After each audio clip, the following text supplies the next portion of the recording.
Look how people danced back then. It's way different now. This looks like a Chappelle Show sketch. Yeah, it does. Yeah. Where he would just put something ridiculously inappropriate over the top of all this like old footage of white people dancing like idiots.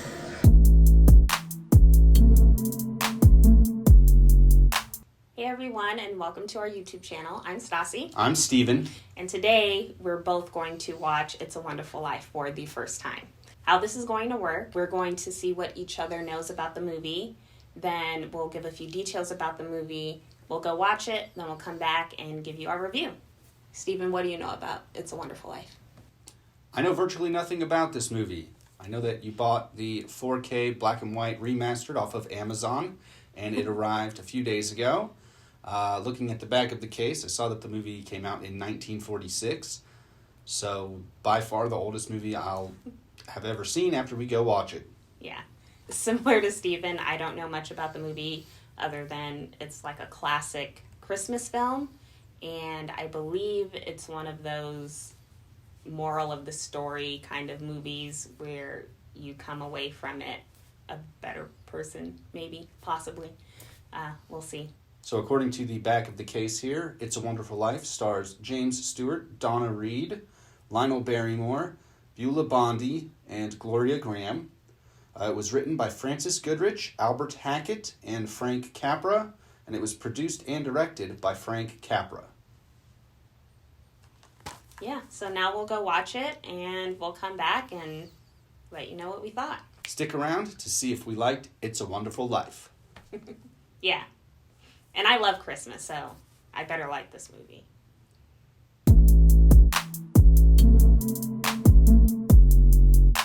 Welcome back. We just watched It's a Wonderful Life. Steven, Yeah. give a synopsis of It's a Wonderful Life. Okay, so this movie starts with some angels talking about a guy named George who's about to kill himself, and they're like, we gotta save him. So it fast forwards back to the beginning of George's life when he was a young boy. You learn that George, he's kind of like he sort of doesn't get to do what he wants to do in his life. He wants to travel. As a kid, he's talking about being a National Geographic and exploring and all of this, and things just keep happening that keep him tethered to his hometown. It basically fast forwards kind of through his life, different moments. Yeah, and you see, there's this conflict because he obviously wants to experience more outside of his small town, Bedford Falls. And, it's hard because he does feel like he has obligations in his hometown.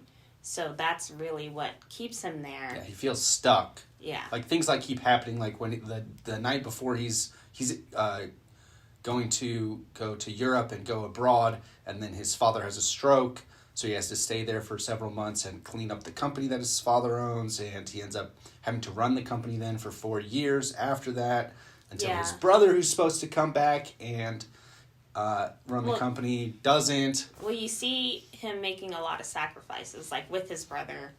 He gives him the money that he had for college so that he could go to college, and he stayed home to keep the business going. So he's a good person. You see that pretty early on in the movie.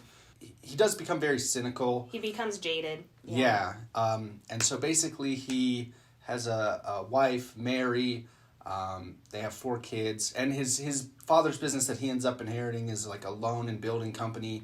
So basically there's a rich guy, Mr. Potter, who's just a total asshole, and he's basically just slumlording this town. And so George's family business basically gives loans to people where Mr. Potter won't give them loans, and they're not they're not the prime grade A people to pay back these loans and things, and he's cobbling together money to give to them.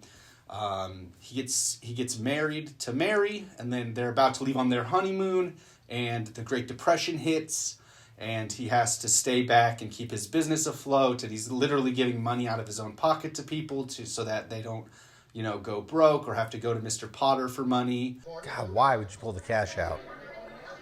Why? Why would you do that? But he's for it. It's not like he was mad at her. Dude. He has no idea what's coming. Well, yeah. He just encounters all of these obstacles that he has to overcome. And over time, you see it wearing on him, which is kind of where you see him at his breaking point, where they kind of reference it at the beginning of the movie, and then you see it towards, as the movie progresses, you see how all of it is just like, it's taking its toll. Yeah, and so he doesn't know what else to do. So it basically catches up to George on Christmas Eve, and he has a really bad day. His uncle, who's also his business partner, loses $8,000. Dumb Uncle Billy. Which actually, Mr. Potter, you find out he kind of stole the money, and they have a bank estimator there, and their business is going to go under after keeping everything together during the Depression and World War II and all of this.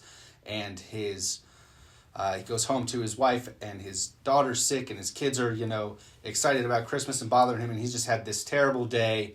So then he snaps. Yeah, he snaps. He's yelling at everybody. He goes to the bar, gets drunk, gets punched in the face, and then he's basically going to throw himself off a bridge, which was where the movie started, with the angels talking about a guy named George and praying for him. And then, poof, the angel Clarence shows up, and he jumps off the bridge, and George jumps in to save him, just like he jumped in to save his brother. And that's the angel's like, I knew you were going to save me, and in doing that, I saved you. Yeah, and that saves you. Yeah. And George is like, whatever, like, I'm drunk, you're not an angel. It's like, how many times do I have to say it? I'm an angel, bitch. And, it's better off if I was never even born. The angel basically says, okay, you were never born. And then the movie goes into... nobody knows who George is, like the town. It shows him what his life, how it would life be. Would have been like, if he hadn't been born. Yeah. And he's kind of in denial because he said that, but then he didn't want to accept that these people didn't know who he was. So his friends, the taxi driver, the police officer, they don't know who he is. The town is called Potterville. Everybody who he gave loans to have houses and survive the Great Depression, they're not doing so well. Obviously, Mary, his wife, she's like a washed up... Well, not a washed up. She's an old maid, she's an spinster, who's a librarian. Librarian, yeah. She's just a crazy spinster cat lady. Mary. It's like, who the fuck are you? She doesn't know who he is. He tries to, grab her in the street, and she freaks out and, faints, oh! Super, in true 1940s fashion. 1940s. And then basically he realizes, how good everything is. Goes back to the bridge, and then, asks to be basically put back where he was. You find out that he is. The police officer comes up and recognizes George. He's like, oh, you know who I am? And then George returns home, and, the bank estimator and the cops are there, and he's about to get arrested, and he doesn't even care. He's like, oh, arrest me, fine, I don't care. He's just so happy to see his kids and his wife. He's hugging his kids, he's hugging his wife, and then the movie ends. The whole town comes in, and they're just throwing cash, dollar bills, coins, everything they've got on the table, watches, everything, to just give him the money he needs to be able to pay the debt, because you realize that he had been helping them for so long, and, in not doing what he wanted to do and exploring the world, he stayed there and he helped these people, and he had a real impact on his community, and then they all come back together to help him at the end, and the angel Clarence gets his wings, and he leaves him the book with the note that's like, a man is worth nothing. He could have all the money, but if he doesn't have any friends, he's not worth anything. So then that's the end of the movie. So, Stasi, what was your favorite part or favorite parts of It's a Wonderful Life? There were a couple of things about the movie that I really enjoyed. I liked the story between George and Mary. I thought it was very sweet because you see them at the beginning of the movie as children. He's 12 and I think she's 8 or 9 years old. And you could tell then that she kind of had a crush on him, and he's just kind of oblivious, because I think boys at that age can be pretty oblivious. Mm-hmm. Yeah, he didn't know what was going on. Yeah, so I thought that was really sweet. And then you see them, in high school, or she's 18 and he's 21, and you see this progression of their relationship, and you can tell that they have this connection. And there's the other guy, Sam, who she could care less about, but, her mom is obviously, wanting her to be with Sam, but she's like, no, I like George. And so I thought it was really sweet to see how their relationship came to be. And even after they got married, even through all of the struggles, she was very, supportive of him, and he was very, determined. And so seeing that dynamic between them, it was really nice. And they had a really great relationship even through the hard times. I also liked the end of the movie. It kind of wrapped everything up in a pretty bow, of course, but it was, seeing someone struggle that much through the movie, it was nice to have, like, the happy ending, which a lot of times I take issue with the happy ending in movies, but I feel like it felt earned in this movie. Yeah, that's what I was going to say. It feels, right that he got this in the end. What was your favorite part? Or parts? Well, I definitely agree with you on the end of the movie. It felt very earned for George. And yeah, I just liked sort of how it just showed him as like just a regular guy. There was nothing really special about him, and watching the different scenes of him trying to do things that he wanted to do, and then things not happening. I don't know. It was like my favorite part, but it's just like that at some point it has to pay off, and then it does. He wanted to live the American dream. Well, yeah. That was his goal. Yeah, and he finally gets what he wants, and you realize that like he kind of had it all along. So just George's arc, which is the whole movie, but just the way that every like setback just gave way to what inevitably happened at the end, where everybody came together to support him. All right, Stasi, what was your least favorite part of It's a Wonderful Life? This may be obvious, but I really didn't like Mr. Potter. Yeah, that's mine too, by the way. Spoiler alert. He's just the worst. They should have had a scene of him like getting kicked in the head by a horse or something at the end. Or something. Yeah, like, he's just like sitting in his office at the end, and George like runs by the window, and that's the last you see of him. And that would be something. I'm hijacking your spot. Okay. But I feel like we disagree on the same. We agree. I feel like we agree that he was by far the worst part of the movie. He's just this like curmudgeon, fat, bald, rich asshole, and he just never seems to get his. And he didn't get any comeuppance. Yeah. That's a 1940s word for you there. I don't even know what it means. I just know in context how to use it. But yeah, he should have got, like smacked or something. They should have shown Mr. Potter like choking on a hot dog or something. Or the cop should have gone and arrested him or something. He could have died at the end. He was just so heartless. Yeah. And nothing happened to him. Yeah. That was what I disliked the most too. Yeah. I feel like I don't even need to ask you. Yeah. No, I hijacked your spot. Because we both agree. Yeah. That was the worst Is there part. another part you didn't like? I would just say the movie being so old. I mean, for goodness sake, it's old movies. I mean, it's almost 75 years old right now, in 2020, and just some stuff didn't age well. This is so old school. The cards. That's literally someone pulling sheets of paper off of one another. So I mean, like if just some parts of it. I'm having trouble coming up with stuff off the top of my head. Well, you didn't like the way that George kissed Mary. Yeah, George is not a good kisser. Let's just get that out there. He's just sort of like attacking her face, kissing it like this, and she's just kind of like this, like dodging. You missed it. I missed it. He was being passionate. He was passionate, but he was a bad kisser. He was a passionately bad kisser. George is a really bad kisser. No, he's not. No, he definitely is, though. That, I felt like it worked. She obviously liked disagree. it. Ugh. But yeah, there were just other parts of, the movie being so old. There's just parts that didn't age very well. Some of the effects, like how they have the angels talking at the beginning, and it's just like lights flashing behind stars, like that. That just stuff that didn't age well. More about how the filmmaking was. Yeah. But yeah, as far as like story parts that I didn't like, obviously, like when you're watching all this stuff smash George down the whole time, you're not happy about it, but it pays off in the end. And then I feel like the only thing that didn't really pay off was like Mr. Potter just basically taking advantage of everyone in the town and treating George like shit the whole movie, and nothing happened to him. One other thing that I thought was kind of could have been expanded on more in the movie was the sequence where George it doesn't exist, because when the movie starts, that's kind of like the point where it picks up to.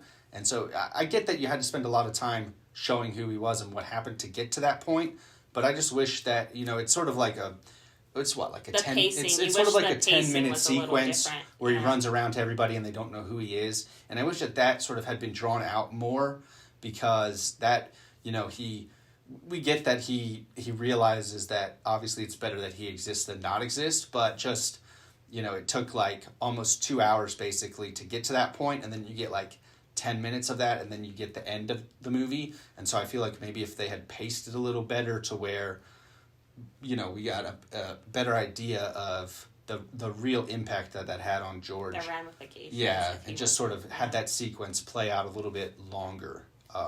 Would have, just play out a little bit longer. So, Stasi, would you watch It's a Wonderful Life again? Yeah. Again, I think it would be one of my annual Christmas movies. So this and Borat is a Christmas movie. And Elf, but I've seen that a million times. No, I just need to come up with the schedule for like the holidays on, when I should watch which movie. But okay. I think that It's a Wonderful Life would be like a great movie to watch every Christmas Eve, because that's when it takes place, like back in 1946. Would you watch it again? I think I would. I don't know if I'm going to watch it every year. I feel like going once through, when you get that payoff at the end of the movie and you feel really good for George and everything's happening, that could be fun to see. But I don't think that rewatching it, obviously, when you know what's going to happen, that it's going to have the same impact on you. So I definitely would watch it again, but not as an annual thing. So when I say, like, watch it again, it could just mean I put it on while I'm cooking. It doesn't mean that I'd actually, like, sit down and watch it all the way through. It's like you have stuff in the background. You have music in the background. You play movies in the background. That's kind of how I envision it. Okay. If that makes sense. Okay, so now we're going to guess some numbers and see how off we are. Yeah. In 1946. So we're going to give you our guesses on the budget for the film, the box office for the film, and then our Rotten Tomatoes critics and audience guesses. Okay, Stasi, starting with the budget, what do you think? So this is going to be hard because this was 1946. Like, my grandmother was 6 years old. So I'm going to say maybe $1 million. That might be high. But I think maybe $1 million on the budget. The box office, I would say, was $7 million. What do you think the budget was? I'm trying to think, because I think it's more than $1 million.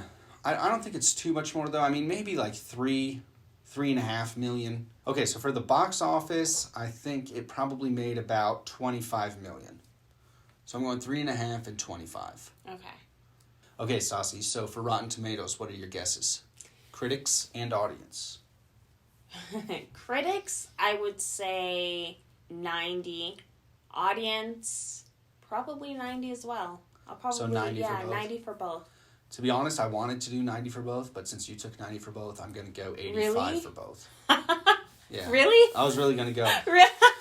Sorry. I was thinking like critics would be like low 90s, and then audience would be like an 88 or something. So, all right, I'll go 92 for critics and 88 for audience. Okay.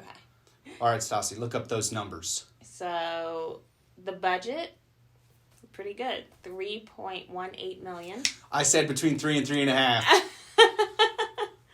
And box office, $3.3 million. Really? Yeah. Wow. They okay, barely made a profit on this. So it must not have played in a lot of theaters or something like that. I mean, but our movie ticket prices back then were also really low. That's true, like a dime or a quarter or a nickel or something. Whatever it was, yeah. That's surprising. I thought it would have had more of a profit. It's probably made more since then. Right. Like on the back end, yes. Yeah. Yeah, because it's a classic movie. And classic movie channels and things like that. So. Yeah. Okay, Stasi, and what about for our Rotten Tomatoes scores? All right. So, critics, 94%. Ooh! And audience, 95%. Wow. Yeah. I knew it was going to be good. I mean, obviously, it's a good movie. I was being a little conservative, but yeah. Yeah. I would agree. I would agree with those scores. I mean, like I said, I wanted to give it a 90 for both until Stasi stole my answer. But yeah, I think... Yeah, I'd agree with that. It's definitely an A. Yeah. I mean, it's a good movie. The story's good. The acting... George's acting's over the top a little bit, but... He's a little hysterical. Yeah. He's a hysterical broad. Yeah, he's doing the hysterical... Well, they do have the hysterical broad moments in this movie, which was another great part. Yeah, see? Get on the horn. Yeah, see? It's like, shut up, broad, I'm talking. Have you been smoking the reefer? Never seen you before in my life, see? So, that was our review of It's a Wonderful Life after watching it for the first time. If you like the way that we watch movies and review movies here on our channel, go ahead and subscribe and make sure you check on notifications so that you'll know when we post a new video. Also, remember to comment below. Let us know what you think of It's a Wonderful Life, of our review. If there are any movies that you think one or both of us haven't seen before, be sure to comment them below and we'll get them up on the channel. Thanks so much for watching. Thanks. I've seen that on the internet. Yeah. They put a shitty song over that, and then she walks over and breaks the record. That's where it's from. Nice.